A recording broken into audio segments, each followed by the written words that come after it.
I just want to say, Jim Brown, rest in peace. The man was unbelievable when you think about it. The things that he did in his life.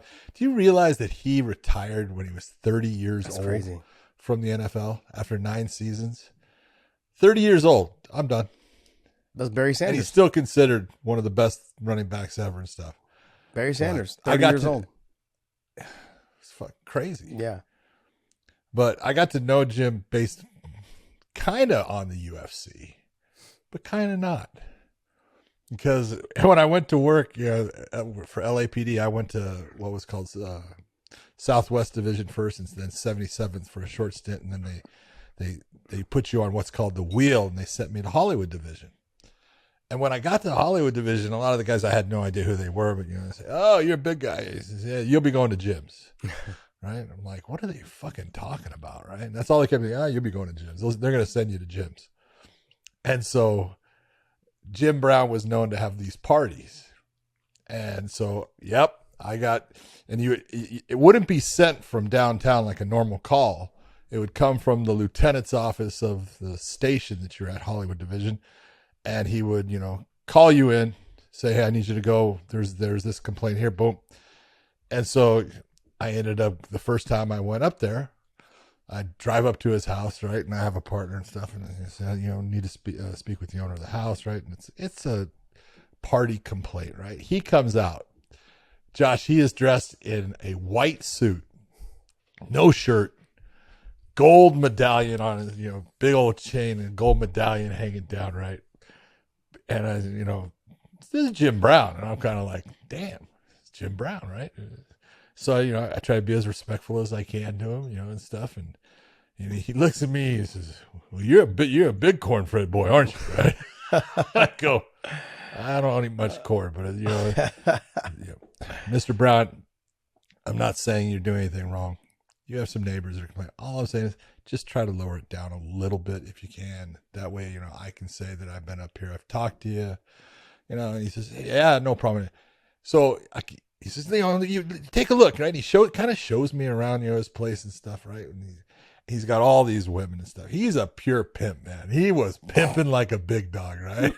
This gets way better because, a couple years later, 5 years later, the UFC 1 is going to take place. We're in Denver, Colorado, and I am down in the lobby where my wife has got this table and stuff, and Jim Brown walks into the hotel because he's going to be one of the color commentators for the UFC, and he's going to get his, and he looks at me, and he's kind of got that look like, I know you.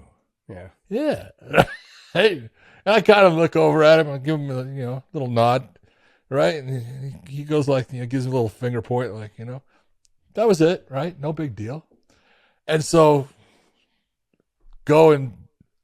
I start reffing and he's doing the show and we start talking more and more. And I never say anything about, I'd been up to his house a couple of times, for calls and stuff like that. And it was after UFC 6. There's the after parties like we were talking about. And he's got a girlfriend and he says, John, come on over here. He says, "Sit down with me. Come on, sit down with me." Right? I said, "Yeah, all right, Jim." Right? So I sit down, right? And he says, he says, "Yeah, man, that was some great fights. That damn Tank Abbott." He starts talking about Tank Abbott and stuff. Right?